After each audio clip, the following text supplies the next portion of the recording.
Donc, frères et sœurs, je vais vous inviter à prier avec moi pour débuter ce temps ensemble.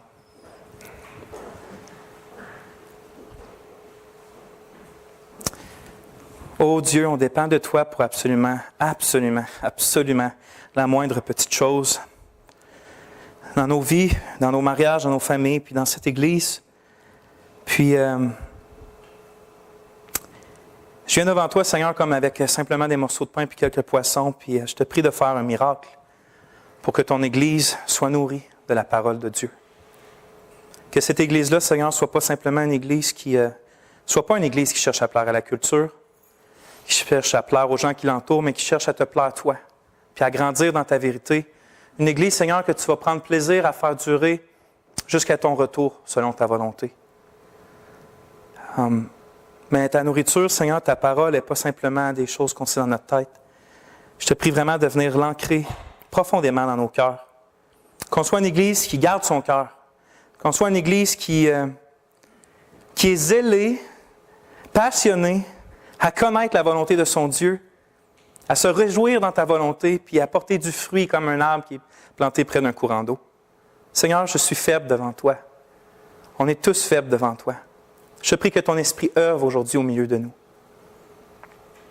Puis que tu nous guides alors qu'on continue cette série-là sur la doctrine de l'Église. Ton Église, ton épouse, ton corps et ton temple. Donc bénis ce temps, ô Éternel, en Jésus. Amen. Donc, vous avez entendu dans ma prière, on continue aujourd'hui notre série sur la doctrine de l'Église. J'étais supposé avoir fini la dernière fois, pas la série sur l'enseignement, sur ce que la Bible dit sur l'Église, sur qu'est-ce que c'est l'Église, qu'est-ce que ça doit faire. Mais on avait commencé à parler de la discipline dans le contexte du membership d'une Église locale. Qu'est-ce que c'est la discipline? La dernière fois, j'avais dit Dieu voulant, ça va être le dernier message. Vous le savez, pour ceux qui étaient là, le temps était passé, puis j'étais rendu à la moitié de mes notes. Donc, on n'a pas pu finir la dernière fois. Aujourd'hui, on va continuer. Puis, espérant, on va finir ça. Je crois que oui. Mais permettez-moi encore introduire le message aujourd'hui en nous rappelant comment c'est important qu'on fasse cette étude-là sur, oui, la doctrine de l'Église, mais en fait, comment c'est important de faire n'importe quelle étude biblique sur n'importe quel sujet. Comment c'est important l'étude de la parole de Dieu. Ce que je trouve être une des choses les plus surprenantes, par maintenant incroyables dans l'Ancien Testament, je me rends compte que c'est malheureusement souvent mal compris, puis même, je dirais que souvent, c'est même méprisé. Ce que je veux dire par là, c'est à quoi je fais référence, c'est l'intensité de la précision avec laquelle chaque détail du tabernacle dans le désert, puis plus tard, ce qui va être le temple, comment chaque détail doit être précis au poil. Comment Dieu n'a pas laissé la liberté au peuple de décider quoi que ce soit. Chaque détail, le peuple devait le faire comme ça. La couleur des peaux, quelle sorte de peau, quelle sorte d'épices, comment la forme, quelle mesure exactement devait être décidée par Dieu. Puis certains vont dire que ces détails-là sont redondants quand on les lit, que ce soit dans Lévitique ou ailleurs, mais moi je crois vraiment, puis vraiment, croyez-moi, je crois vraiment qu'en réalité, ils sont incroyables, ces détails-là.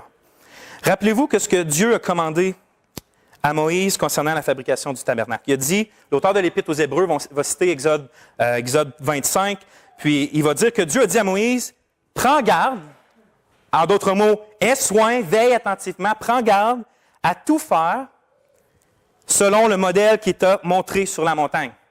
Selon le modèle que je t'ai montré sur la montagne. Moïse, par rapport à mon tabernacle, par rapport à la tente que je veux faire, par rapport au lieu de rencontre, à la tente de rencontre, prends bien soin de faire tout d'après ce que tu as vu. Puis moi, c'est ça que je trouve incroyable. Essentiellement, ce que Dieu est en train de dire à Moïse, c'est ça, dans mes mots. Là, écoute bien, Moïse, OK? Ce tabernacle-là, c'est pas ton idée.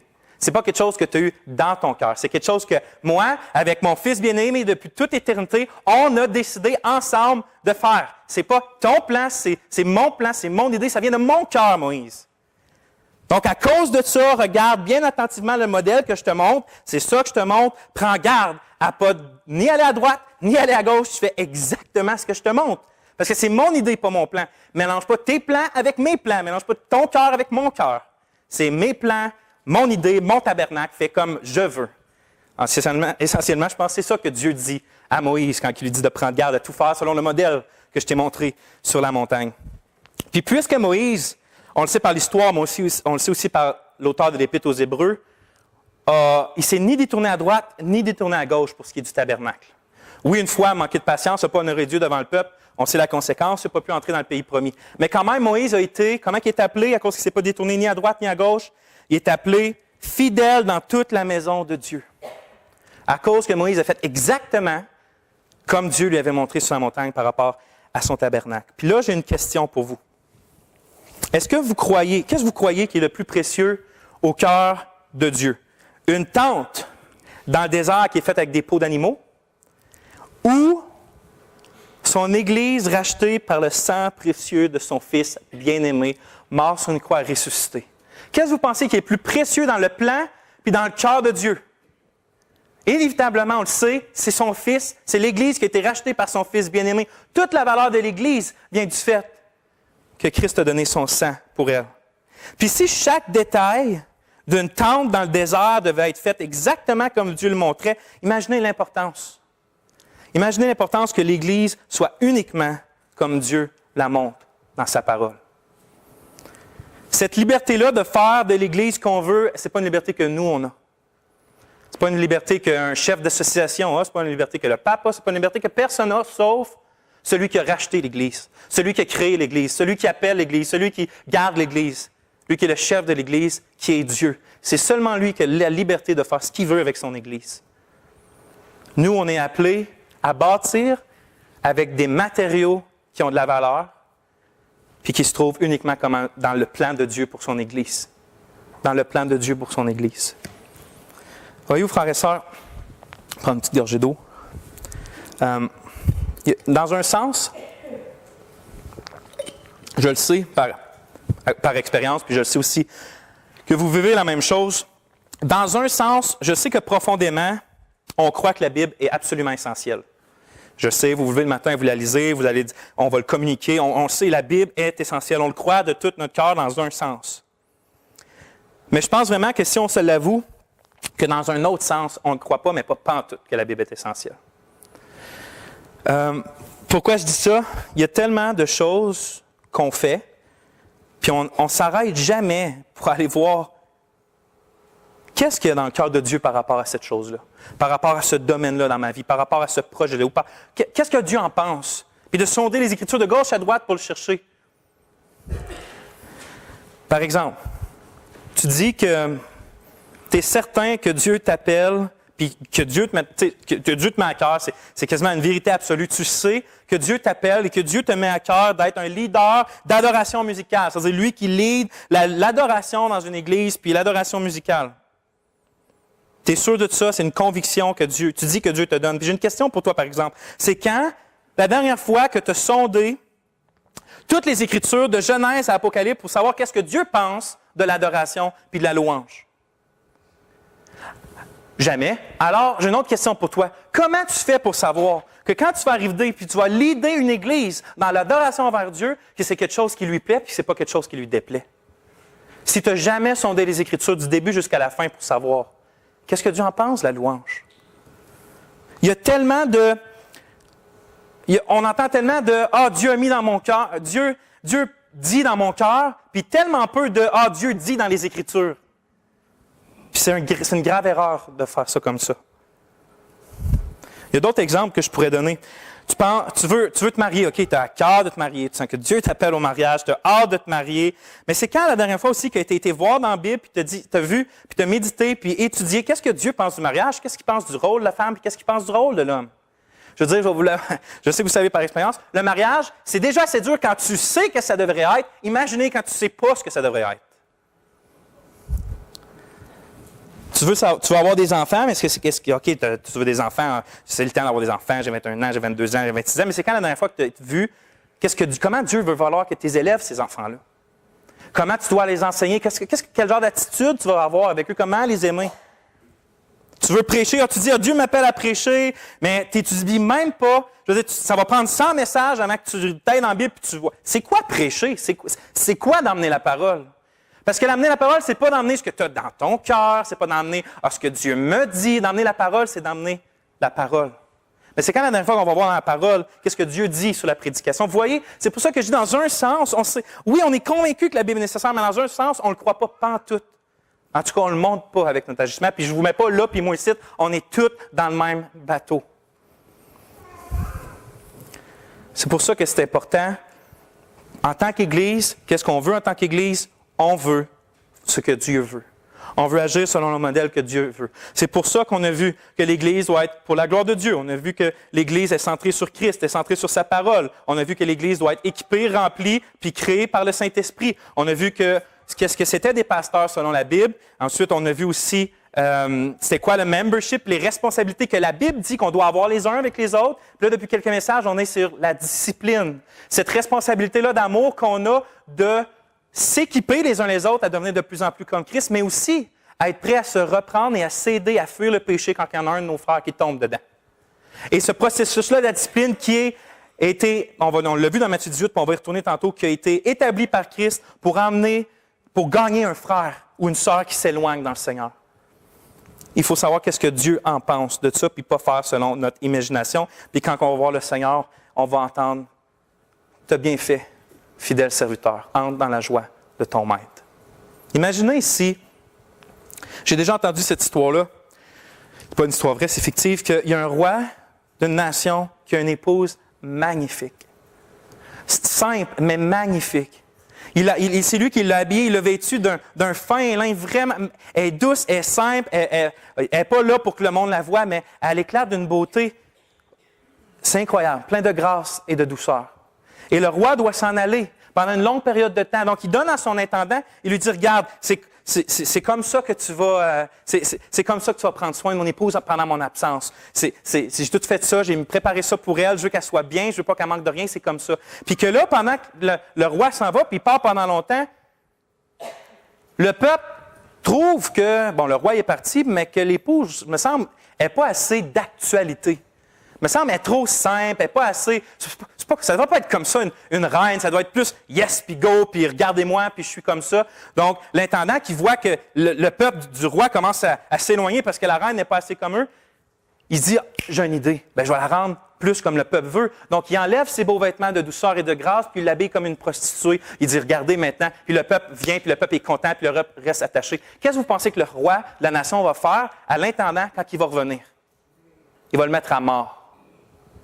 Maintenant, qu'est-ce que vous pensez que Dieu va faire à ceux qui enlèvent toute la douceur et la grâce et la simplicité que son Église devrait avoir, puis la part pour que le monde tripe dessus? Il faut faire attention à avec quel bijou on décide d'habiller l'Église, avec quel matériau on décide de la bâtir. Parce qu'on va devoir rendre des comptes chacun d'entre nous, pas juste les pasteurs, pas juste les leaders. Oui, on a une plus grande part de responsabilité, mais on a vu qu'on a toutes des responsabilités parce que l'Église, c'est nous. Donc, fuyons pas et dire « Ah, ces pasteurs-là vont rendre des comptes. » Oui, ils vont rendre des comptes. Chacun d'entre nous va rendre des comptes pour savoir comment on a traité l'Église du Seigneur Jésus. Maintenant, comme d'habitude, c'est une assez grande introduction. On va aller dans Matthieu 18. Je vous invite, frères et sœurs, à tourner dans Matthieu 18. Pour continuer où ce qu'on a laissé, on va relire le passage ensemble, par exemple. Donc, Matthieu 18, verset 15.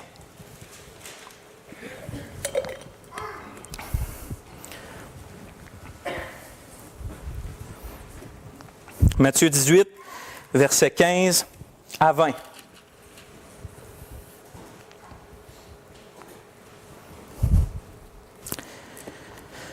C'est Jésus qui parle. Puis il dit à partir du verset 15, il parle à ses apôtres, à ses disciples. « Si ton frère a péché, va et reprends-le entre toi et lui seul. S'il t'écoute, tu as gagné ton frère. Mais s'il ne t'écoute pas, prends avec toi une ou deux personnes afin que toute l'affaire se règle sur la déclaration de 2 ou de 3 témoins. S'il refuse de les écouter, dis-le à l'Église. Et s'il refuse aussi d'écouter l'Église, qu'il soit pour toi comme un païen et un publicain. » Jusqu'à maintenant, on a vu ça. La dernière fois, on s'est arrêté sur le verset 18 qui dit « Je vous le dis en vérité, tout ce que vous lirez sur la terre sera lié dans le ciel et tout ce que vous délirez sur la terre sera délié dans le ciel. » On va continuer. « Je vous dis encore que si 2 d'entre vous s'accordent sur la terre pour demander une chose quelconque, elle leur sera accordée par mon Père qui est dans les cieux. Car là où 2 ou 3 sont assemblés en mon nom, je suis au milieu d'eux. » J'ai dit que... attends, on va reprier. Éternel, on se plonge dans ta sainte parole. Dans ta parole qui réjouit nos cœurs, qui informe notre pensée afin qu'on adore celui qui est vrai. et qu'on se conforme à ce qui est la vérité. Seigneur, on a besoin de toi en ce moment. Donne-nous l'intelligence, donne-nous le cœur de saisir tes paroles, que ton esprit travaille fortement en nous aujourd'hui. Amen. On avait vu verset 18. En fait, j'avais commencé à lire le verset 18 où ça dit « Je vous le dis en vérité, tout ce que vous lirez sur la terre sera lié dans le ciel, et tout ce que vous délirez sur la terre sera délié dans le ciel. » Et ce que je vous avais dit, c'est que c'est une parole pour nous qu'on a de la misère à comprendre, lié, délié, qu'est-ce que ça rapporte dans le contexte de l'Église locale. Je vous avais montré que 2 chapitres précédents, les disciples savaient de quoi Jésus parlait là, parce que 2 chapitres précédents, Jésus leur avait déjà donné un enseignement aux apôtres où ils utilisent exactement le même langage. Et je veux juste vous dire, grosso modo, ce qu'on a vu il y a 3 semaines, pour qu'on puisse comprendre ici, parce que la dernière fois, c'est là que j'avais pas eu le temps de retourner. On avait vu la dernière fois que Jésus, ou qui nomme ce verset-là, c'est quand il parle à Pierre. Parce que Pierre, Jésus va poser la question, qui dit-on que je suis? Et là, certains disent le prophète, d'autres disent lui, Jean-Baptiste, Élie ou un des prophètes. Puis là, il va dire, OK, vous dites qui vous que je suis. Puis Pierre va dire, tu es le Christ, le Fils du Dieu vivant. Et Jésus va lui dire, tu es heureux, Pierre. Pourquoi qu'il est heureux? Parce que cette confession-là, cette idée-là qu'il y avait du Christ, n'était pas de sa propre chair et pas de sa propre volonté que Jésus va dire, mais c'était son Père dans les cieux qui lui avait révélé. Et c'est important parce que Christ va dire ensuite, et je te dis que sur cette pierre, quelle pierre? Pierre et sa confession, mais pas une confession que concoctée, une confession révélée par le Père. Il dit sur cette pierre, sur cette vérité révélée que tu confesses, Pierre, apôtre, je vais bâtir mon Église. Il dit, et je vais te donner les clés du royaume. Et ensuite, il dit, je vais vous le lire à place de juste le scraper. Il va dire dans Matthieu, et je te donnerai les clés du royaume, 16-19, du royaume des cieux. Ce que tu liras sur la terre sera lié dans les cieux, et ce que tu délieras sur la terre sera délié dans les cieux. Donc, ce lié, délié-là, les clés du royaume sont l'autorité ou la puissance de pouvoir ouvrir les portes ou fermer les portes du royaume des cieux. Est-ce que c'est Pierre, dans les cieux, qui décide qui s'est sauvé et qui n'est pas sauvé? Non. Mais il avait reçu l'autorité du Seigneur Jésus à cause de la vérité qui lui était révélée, basée sur cette vérité-là que le Père lui donnait, la parole de Dieu que le Père lui communiquait. Les apôtres ont pu établir le fondement de l'Église sur lequel on sait si les gens sont sauvés ou pas sauvés. Ceux qui confessent le nom du Seigneur Jésus sont sauvés. Ceux qui rejettent le Christ périssent et la colère de Dieu demeure sur eux. Sur cette vérité-là que le Père leur a révélée, les apôtres ont bâti l'Église et Pierre était un des principaux dans ça. On a vu Pierre utiliser avant ça. On avait vu que lié puis délié, c'était un peu mélangeant à cause du temps de verbe qui est utilisé ici. C'est comme si ce que Pierre lit ou ce que les apôtres lisent, le lit dans les cieux.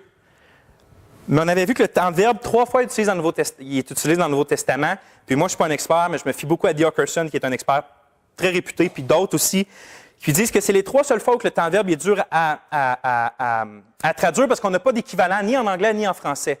Littéralement, ça veut dire « ce que tu liras aura déjà été lié et ce que tu délieras aura déjà été délié ». Donc, il lit quelque chose, il agit selon quelque chose qui est déjà arrivé dans le passé, mais qui continue d'être la vérité. Vous comprenez?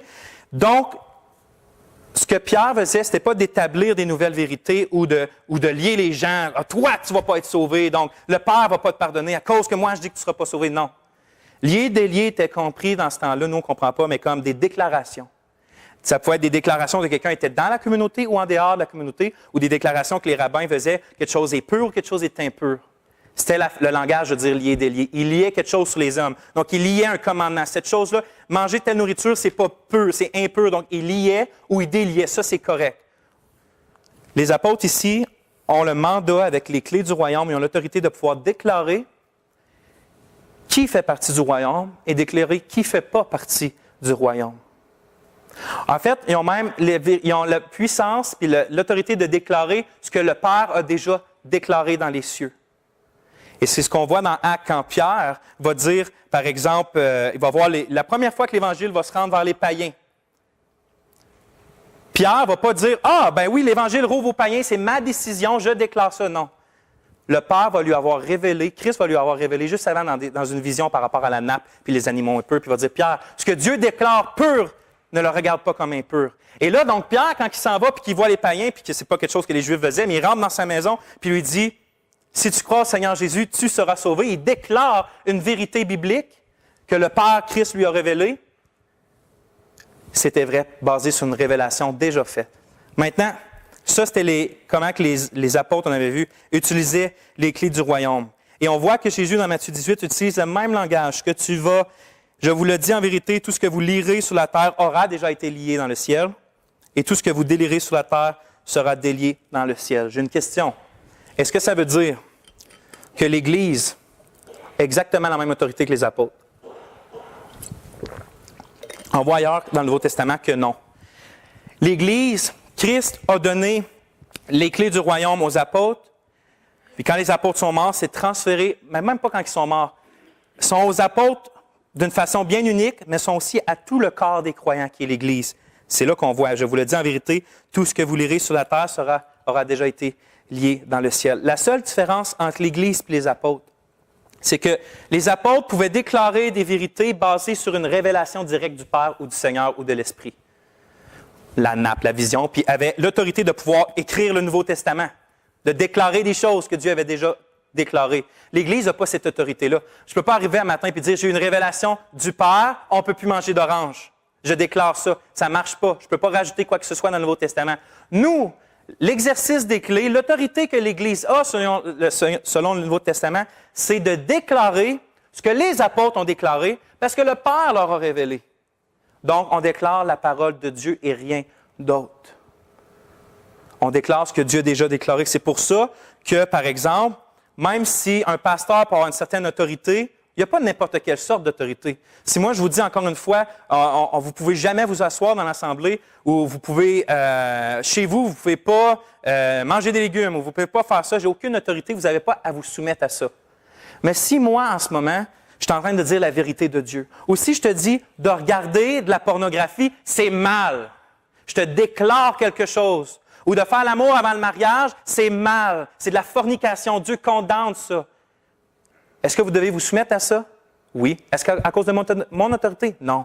À cause de l'autorité de la parole que je suis en train de déclarer.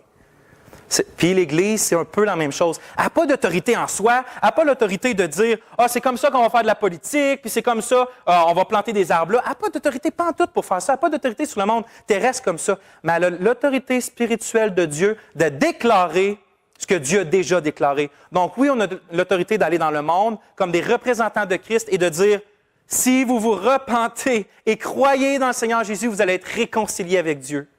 On a cette autorité-là de pouvoir déclarer ces choses-là dans le monde. La meilleure image que c'est pas moi qui l'ai inventée, mais je l'ai trouvée très utile pour comprendre. On voit dans le Nouveau Testament, l'apôtre Paul va dire qu'on est des ambassadeurs de Christ. Un ambassadeur, c'est quelqu'un qui représente, qui parle au nom de. En fait, quand tu parles à lui, c'est comme si tu parlais à la nation. Il représente complètement sa nation. Puis, les apôtres et nous aussi en tant qu'Église, on est les ambassadeurs sur terre du royaume des cieux. C'est pas notre royaume ici, c'est pas notre nation. Notre nation n'est pas de ce monde-là. Mais on est sur la terre, sur cette terre étrangère, comme une ambassade. On parle au nom de notre roi qui est dans son royaume. On déclare la parole de notre roi qui est dans le royaume. Mais on fait d'autres choses aussi. Selon notre passage, on peut déclarer qui fait partie du royaume et qui ne le fait pas. Pas notre propre chef, basé sur ce que la Bible dit. Donc, par exemple, si vous allez dans l'ambassade canadienne en France, puis que vous allez là, vous êtes Canadien, puis vous perdez votre portefeuille, vous perdez toutes vos pièces d'identité. Où vous allez? Vous allez à l'ambassade canadienne. Pourquoi? Parce qu'ils ont l'autorité désignée. Ils n'ont aucune autorité sur France, l'ambassade canadienne. Mais ils ont l'autorité du Canada de pouvoir déclarer qui est citoyen canadien. Donc, si tu vas là, puis tu arrives, tu dis, j'ai tout perdu, je suis tel, ils rentrent dans leur dossier, puis là, oui, OK, oui, Vincent m'aime mieux avec toutes les choses secrètes que tu me dis, tu es vraiment citoyen. Ils n'ont pas l'autorité de te déclarer, de te rendre citoyen canadien, je veux dire, mais ils ont l'autorité de dire, oui, tu es vraiment un citoyen canadien, ou non. Tu as beau dire, OK, tu me dis que tu as perdu ton portefeuille, dans nos registres, il n'y a rien, mais pas pantoute qui montre que tu es vraiment un citoyen canadien. L'Église est l'ambassade de Dieu sur terre pour parler à son nom, mais aussi pour montrer qui fait vraiment partie du royaume. Ceux qui sont dans l'Église et attachés. C'est pour ça que le membership est si important. Parce que le membership, c'est de dire, C'est quand on reçoit quelqu'un par les portes d'en avant, qui est le baptême, dans l'Église, tu crois, tu te fais baptiser, on te reçoit comme membre, tu fais partie des nôtres, tu te soumets à l'autorité de cette Église-là, puis tu travailles avec cette Église-là pour l'avancement du royaume. On a l'autorité de dire, c'est comme si on dit au monde extérieur, cette personne-là fait vraiment partie du royaume. C'est un vrai représentant du Seigneur Jésus-Christ. Mais quand il agit, selon le contexte de Matthieu 18, par manque de repentance, avec un péché grave, flagrant dans sa vie, puis qui ne se repent pas, même avec le processus que Jésus va décrire, l'Église a le pouvoir de lier et délier. Ça veut dire qu'elle a le pouvoir de dire, de sortir cette personne-là par la porte d'en arrière, qui est la discipline, puis de dire, tu n'agis pas et tu ne montres pas que tu es un vrai citoyen du royaume des cieux. Basé sur ça. Basé sur le registre qu'on a. Que quelqu'un qui est vraiment sauvé va agir comme ça. Quelqu'un qui est vraiment sauvé, Dieu va agir dans son cœur comme ça. On ne juge pas les cœurs. On ne peut pas juger les cœurs. Mais on juge qui sort de la bouche, que les yeux regardent, que les mains foncent, puis tout ça, parce que ça dit comment est le cœur. On reconnaît un arbre à ses fruits. Et l'autorité, l'Église a cette autorité-là du Seigneur Jésus de pouvoir exercer ça. Est-ce que l'Église peut se tromper? Absolument! Ça veut dire que si l'Église dit « Ah, toi, t'es out », ça veut absolument dire que cette personne-là n'est pas sauvée? Non, parce que l'erreur est humaine. Mais l'Église a quand même cette autorité-là. Les apôtres avaient les autorités, puis Pierre pouvait se tromper, au point où que Paul devait aller le reprendre. Donc même, il ne faut pas regarder les erreurs de certaines églises, puis les erreurs qu'on peut faire pour renier un enseignement clair du Nouveau Testament, qui est Jésus donne l'autorité des clés du royaume à l'Église.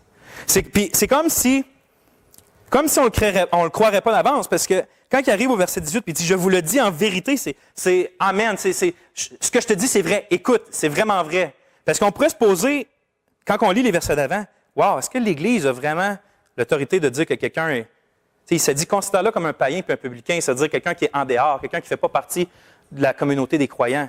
Est-ce qu'on a cette autorité-là de pouvoir dire ça? Il me semble que non, on est juste des êtres humains puis tout. Mais Jésus dit vraiment, je suis en train de dire que oui, tu as cette autorité-là parce que ce que vous lirez dans le ciel aura déjà été lié. Ce que vous lirez sur la terre aura déjà été lié dans le ciel. L'exercice des clés du royaume. Maintenant, ça c'est l'autorité de l'Église, mais Jésus, il va plus loin et où il définit un peu plus de quelle façon on devrait utiliser cette autorité-là. Puis, c'est les versets suivants, puis on va le lire ensemble. « Je vous dis encore que si deux d'entre vous s'accordent sur la terre pour demander une chose quelconque, elle leur sera accordée par mon Père qui est dans les cieux. Car là où deux ou trois sont assemblés en mon nom, je suis au milieu d'eux. » La première chose que je voudrais faire, c'est juste défaire une fausse conception qu'on a souvent de ces versets-là. Parce que sinon, peut-être, ça va nous empêcher de bien comprendre ce qui est écrit ici. C'est peut-être deux des plus grands versets qui sont mal utilisés dans le Nouveau Testament. Le premier, quand il dit « là où deux s'accordent sur la terre pour demander quelque chose, ça va leur être accordé. » Souvent, ce qu'on entend, c'est si tu trouves quelqu'un qui veut la même chose que toi, si vous accordez pour demander quelque chose au Père, il va, peu importe ce que c'est, peu importe, comme le verset dit, peu importe, c'est sûr qu'il va vous le donner. Fait que si, par exemple, tu veux avoir une super de grosse maison, puis une Mercedes qui coûte 90 000, puis si l'autre il veut, ben si vous vous mettez ensemble, c'est sûr que Dieu va vous le donner. C'est pas ça, mais pas pantoute que le verset veut dire. Les deux qui s'accordent, c'est qui? C'est le minimum des témoins qu'on a besoin pour avancer dans le processus de discipline, qui a dit juste 2 versets avant. Puis ça veut-tu dire que si tu demandes quelque chose, puis tu es tout seul, tu ne peux jamais avoir ce que Dieu te demande? Non, il y a d'autres versets qui disent que si tu pries avec foi, tu as beau être tout seul, comme Élie, qui demande que l'eau revienne, la pluie revienne. Il était tout seul, mais il avait foi, Dieu lui a accordé. Donc ça ne veut pas dire ça. L'autre, le verset 20, quand ça dit « Car là où 2 ou 3 sont assemblés en mon nom, je suis au milieu d'eux ». L'Église, là, on n'a pas besoin d'avoir des pasteurs, des diacres, puis d'être organisé, puis tout. Pour être une Église, là, pour que le Seigneur soit Jésus, quand on est juste 2 ou 3, il est là. Quand on est juste 2 ou 3, il est là. Ça veut dire que quand tu es tout seul, il n'est pas là? Non. Ça veut dire que si tu te lèves le matin et tu roules à côté de ton lit, tu ne peux pas tout de suite te mettre à genoux parce qu'il n'est pas là. Tu peux pas le faire. Il faut que tu fasses 2000 puis que tu ailles cogner chez ton voisin puis tu dis « Hey, je m'excuse, mais j'ai le goût de prier, puis à moins que tu sois là puis qu'on soit 2, Christ n'est pas là, il ne va pas m'écouter. » Non, ça n'a pas rapport. Dans le contexte, encore une fois, c'est dans le contexte. C'est qui les 2 ou 3? C'est encore les témoins avec les personnes qui font la discipline de l'Église qui est là, dit 2, 3 versets avant. Donc, c'est facile. Puis, on voit d'autres. Christ est toujours là. On le voit dans... Si on veut se rassurer que Christ est toujours là, allons donc dans Matthieu 28 où ça dit « Je suis avec vous jusqu'à la fin des temps ». Christ est toujours là par son esprit. Donc, un coup, OK, maintenant dans le contexte, qu'est-ce que ça veut dire ces versets-là? Le premier, je vous dis que si deux d'entre vous s'accordent sur la terre pour demander une chose quelconque, elle leur sera accordée par mon Père qui est dans les cieux. Je pense que qu'est-ce que Jésus est en train de dire? Il est en train de donner. On peut voir avec le verset 19 et 20 soit deux promesses ou une promesse qui sont les deux côtés d'un même sou. C'est comme ça, moi, je le vois. C'est en fait une promesse, mais qui a deux côtés. Puis ces deux promesses-là, ça va être les deux points que je vais finir le message avec. La première, c'est que dans le processus de la discipline d'Église, vous savez, une Église là, qui est une Église humble, dans laquelle l'Esprit travaille, ne va jamais être comme « Yes, on va utiliser notre autorité, on va mettre quelqu'un dehors. » C'est qui le prochain? C'est qui n'est pas correct dans la gang? C'est toi. Gang, est-ce qu'on va... C'est pas comme ça qu'une Église du Seigneur va agir. Reprendre quelqu'un pour son péché avec humilité et douceur, c'est une des choses les plus difficiles qu'on a à faire sur la terre. À moins que tu sois une espèce d'imbu de toi-même, super orgueilleux, qui se fout des autres, c'est très, très difficile. C'est une des choses les plus dures que j'ai à faire, moi, dans ma vie, quand il faut que j'aille voir un frère et je lui dise « Ça n'a pas de bon sens comment tu vis, il faut que tu changes. » Il faut que tu changes. Puis c'est encore plus dur quand il ne veut pas et qu'il ne t'écoute pas. Il faut que tu prennes 2, 3 autres. Ça ne te tente pas d'aller par là, à moins que tu sois comme vraiment bizarre, là, puis vraiment comme tu n'as pas des bons sentiments dans ton cœur. Ça ne te tente pas d'emmener publiquement la faute de quelqu'un devant l'Église. Ça ne te tente pas, ça. C'est difficile. Mais Jésus donne une promesse pour son Église humble qui cherche à obéir à ses commandements puis d'exercer la discipline parmi les siens pour faire ce que Jésus a dit de faire. Il lui dit, je vous le dis, je vous le dis encore. Donc, il a dit, je vous le dis en vérité, puis après, il continue, il dit, je vous le dis encore. Donc, OK, vous avez l'exercice des clés du royaume, vous avez cette autorité-là. Puis, je vous dis encore que si deux d'entre vous, donc les deux témoins, s'accordent pour demander une chose quelconque à mon Père dans les cieux, le Père va le faire pour eux. Je vais y aller de façon plus générale, mais après, je vais rentrer un peu plus précis. Je pense que qu'est-ce qui m'étonne, qu'est-ce qui, en fait, qui me réjouit puis que je trouve important de soulever, c'est que pour Jésus, ça semble inévitable, ça semble inclus, ça semble naturel que le processus d'une église locale, le processus de discipline dans une église locale va être accompagné par la prière. Ou que des gens s'accordent pour demander des choses au Père. Pour lui, là, c'est juste normal. Il dit, ouais, dans ce processus-là, quand vous allez prier ensemble pour demander quelque chose à mon Père, il va vous l'accorder. Donc, pour lui, là, une église locale, la façon qu'elle gère les péchés en dedans d'elle, c'est toujours et premièrement par la prière. Toujours par la prière. Il y a tellement de monde d'églises qui ont erré puis qui ont mal fait à cause de ce manque-là de processus, ce manque-là du processus de la prière pendant que tu fais ces choses-là. Je veux dire, on est vite, hein? Ce péché-là dans ta vie, ouais. Ce péché-là dans ta vie, ouais. Hey, quand tu regardes ça, quand tu parles de même. Mais combien, si on gaspillerait le moins de salive pour dire au monde toutes leurs fautes puis qu'on prendrait plus de temps sur nos genoux pour que Dieu les aide dans leurs fautes, on verrait bien plus de miracles dans notre vie par rapport à ça. Peut-être qu'on n'aurait même pas de besoin de se rendre à gaspiller de la salive. Pas gaspiller, c'est pas ça que je veux dire, mais à user, à utiliser de la salive. C'est une promesse que Dieu donne là, puis ailleurs, que Dieu écoute nos prières. Puis s'il y a bien une prière que Dieu aime, c'est la prière pour les gens qui font vraiment partie de son peuple, pour les relever puis les aider.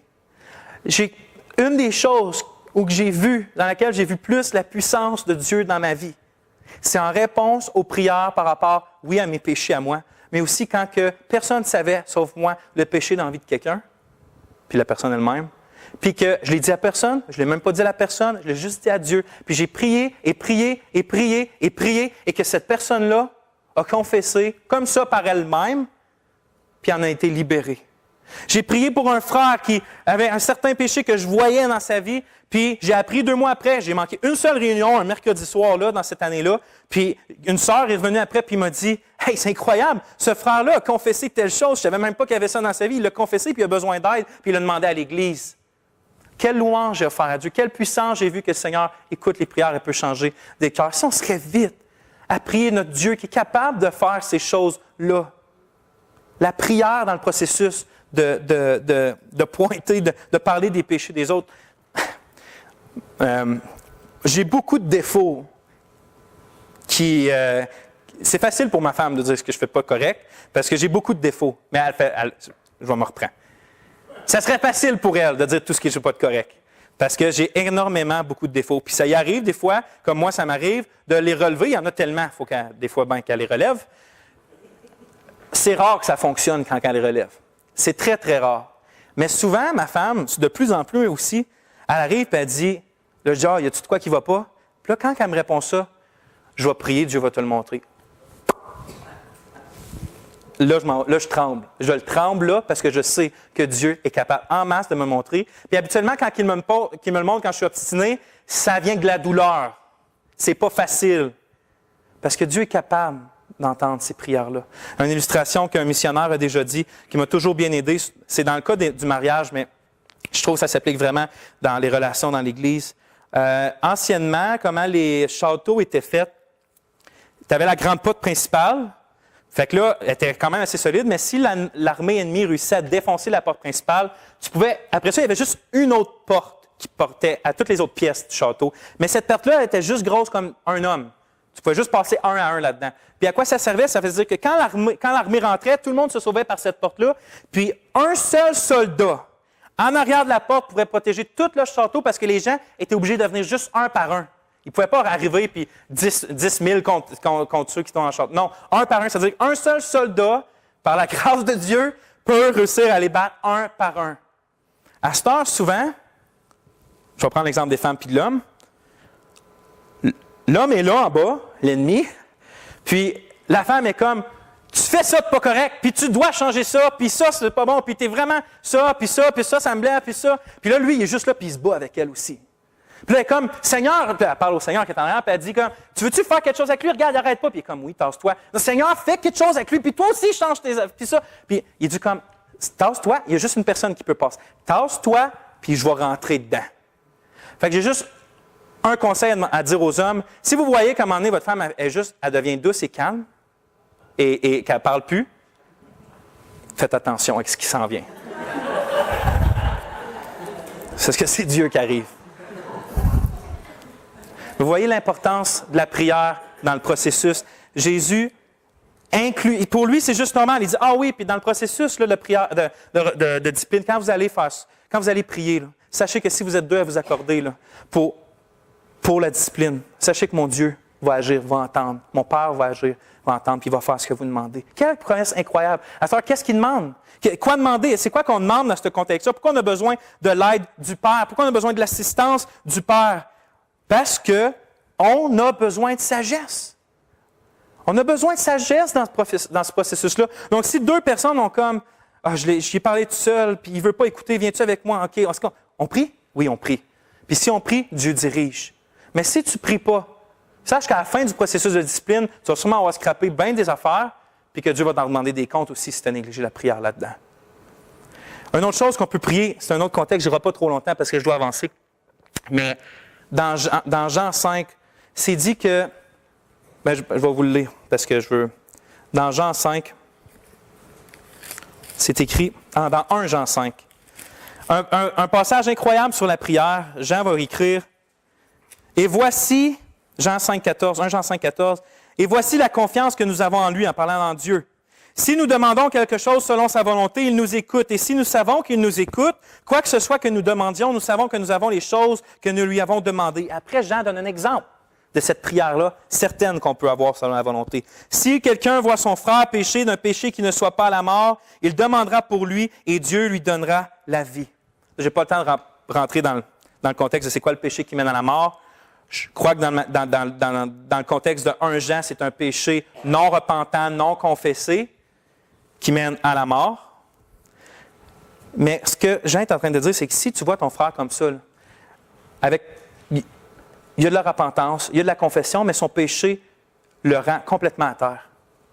Puis que tu demandes à Dieu de lui donner la vie à lui, le relever, Dieu va le faire.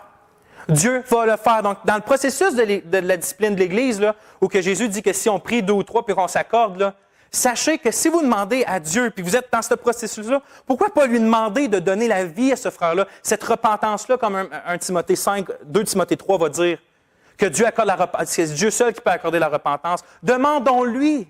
Soyons pas les plus rapides à punir, puis non, soyons lents à punir. Faisons le processus comme il faut. Mais prions. Parce que Christ promet que le Père va nous assister dans le contexte de la discipline dans l'Église locale. Mais ensuite, il dit la raison pourquoi le Père va nous écouter, qui est pour moi l'autre promesse du même sou, qui a fait la même promesse. Il dit au verset 20, il dit, bon, le Père va vous accorder si vous lui demandez, car, donc la raison, là où 2 ou 3 sont assemblés à mon nom, je suis au milieu d'eux. La raison pourquoi le Père répond aux prières de l'Église qui lui demande dans le contexte de la discipline, c'est parce que Christ, où 2 ou 3 sont ensemble dans ce processus-là, qu'ils font en son nom, ça veut dire selon sa nature, selon ce qu'il a révélé, pour la gloire du Christ, puis pas de façon juste orgueilleuse. Ceux qui sont assemblés en son nom, Christ est là, donc le Père bénit cette assemblée-là. Le Père écoute les prières de cette assemblée-là, de ces 2-3-là qui agissent vraiment pour le nom du Seigneur dans le contexte de la discipline locale. Si on fait la discipline dans l'Église locale selon nos cœurs, au nom de notre cœur, au nom de notre orgueil, au nom d'une secte, au nom du légalisme, Christ n'est pas au milieu de nous, puis le Père ne va pas écouter nos prières. Mais si on est vraiment là, réunis dans le nom du Seigneur Jésus, puis qu'on cherche à gagner notre frère qui s'éloigne, puis qui s'endurcit dans le péché, Christ s'est dit, vous là qui voulez obéir à ma parole, puis qui faites ce processus-là, je suis au milieu de vous. En voulant dire, j'endosse ce que vous faites. Je suis là, ma présence est là, je vous guide. Je vous guide et c'est pour ça que mon Père est là aussi. Un exemple parfait de ça, puis je vais finir parce que le temps avance, c'est dans 1 Corinthiens 5. Vous vous en souvenez? Dans le contexte de discipline, un gars a pris la femme de son père. L'Église de Corinthe n'a rien fait. Paul dit, qu'est-ce que vous faites là? Vous devriez l'avoir cuté out, mis out, le sortir du milieu de vous. Puis il dit ça à partir du verset 3. Mettons verset 2, il dit, « Et vous êtes enflés d'orgueil et vous n'avez pas été plus tôt dans l'affliction afin que celui qui a commis cet acte soit ôté du milieu de vous. Pour moi, absent de corps mais présent d'esprit, j'ai déjà jugé comme si j'étais présent celui qui a commis un tel acte. » Puis regardez verset 4. « Au nom du Seigneur Jésus, vous et mon esprit étant assemblés. » Ça ressemble à Matthieu 18. « Eux et l'esprit de Paul assemblés. » Avec la puissance de notre Seigneur Jésus, qu'un tel homme soit livré à Satan pour la destruction de la chair, afin que l'Esprit soit sauvé au jour du Seigneur Jésus. Paul n'exerçait même pas la discipline en son nom. Il dit, regardez, c'est clair, lui, comment il a mal agi. Là, je ne peux pas être là. Vous devriez déjà avoir agi, mais moi, je ne peux pas être là. Je vous écris que mon esprit assemblé avec le vôtre, au nom du Seigneur Jésus, avec sa puissance, ça veut dire son autorité, puis sa puissance d'agir, on condamne un tel agissement. Et cette personne-là est sortie du milieu de nous. Donc, est-ce que la discipline d'Église, c'est biblique? La discipline d'Église, absolument. Qui l'endosse? Le Père et le Fils. Les deux sont présents pour supporter l'Église qui veut exercer cette autorité-là de pouvoir d'accepter quelqu'un dedans ou de sortir quelqu'un de son Église locale à cause de son manque de repentance, à cause qu'ils ont essayé et que ça n'a pas marché.